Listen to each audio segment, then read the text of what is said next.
Her story began like so many others.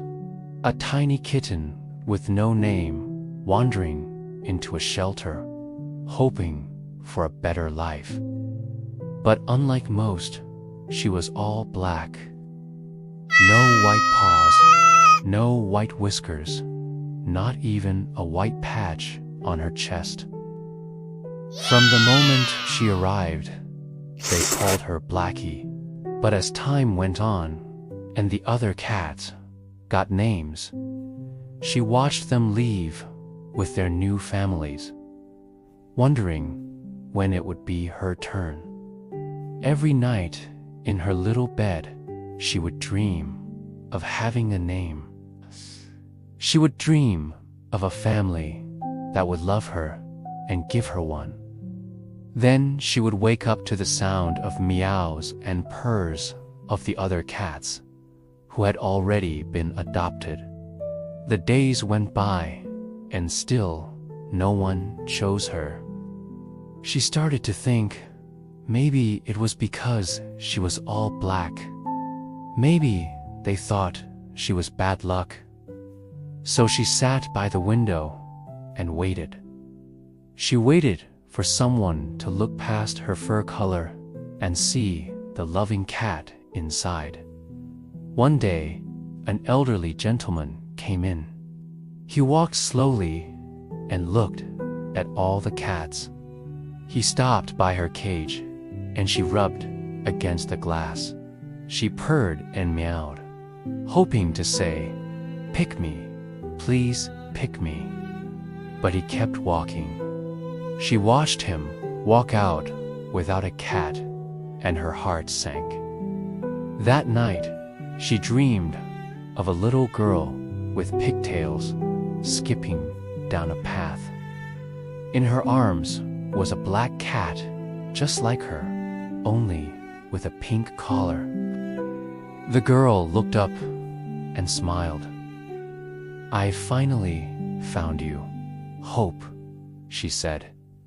And then she woke up. The next morning, she saw a sign had been put up. It said, "Black cats are lucky." Still, no one came to adopt her. She started to lose hope. But then, one day, a young woman came in.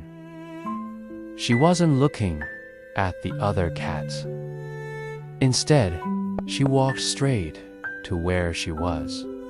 "Hi," the woman said softly. "My name is Hannah. Can I pet her?"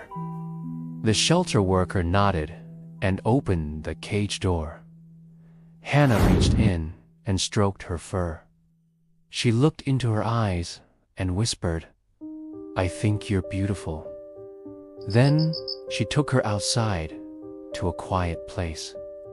"It's just us two," Hannah said, holding her close. She felt something warm inside her.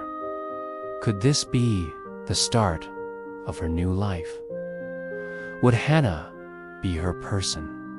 She purred loudly and rubbed against her, hoping she liked what she felt.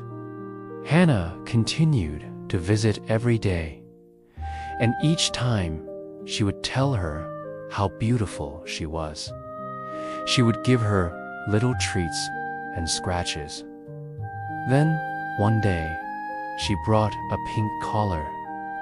She slipped it around her neck and tied it gently. "Do you like it?" Hannah asked. She purred again, louder than before. She liked it very much. It reminded her of her dream, the one where the little girl called her Hope. On the way home, Hannah stopped at a pet store and bought some food. "What do you want to name her?" the cashier asked. Hannah thought about this. There was a moment of silence. "I think I'll call her Hope," she said with a smile. From that day on, her name was Hope. She was loved and cherished. And even though she was all black, she knew now that she wasn't unlucky.